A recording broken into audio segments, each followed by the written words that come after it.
Guys, welcome back to Nitya financial insight FIDI activity में आपका स्वागत है गाइस। आज 2 जुलाई है तो हम देखेंगे कि डीआई ने आज 1784 करोड़ का मोबाइल किया है। वहीं आप देखेंगे तो एफआई ने 311 करोड़ का नेट सेलिंग रहा।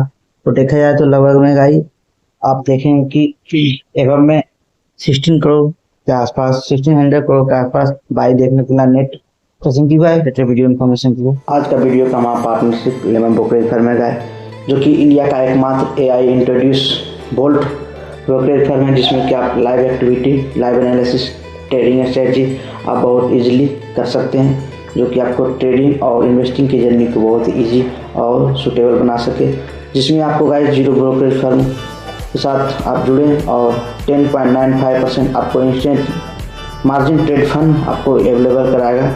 तो आप इसे Apple store, Google play store से डाउनलोड कर सकते हैं, जिसमें आप देख सकते हैं 1.5 मिलियन ट्रेडर प्लस का पार्टनरशिप और ट्रस्ट है गाइस। तो आप भी इसे ट्रेड करें, इन्वेस्ट करें। ये डाउनलोड करने के लिए हमारे डिस्क्रिप्शन बॉक्स में लिंक दिया गया, वहाँ से ओपन करें, ट्रेड करें। तो चैनल को लाइक कीजिए, सब्सक्राइब कीजिए और शेयर करना ना भूलें। Thank you.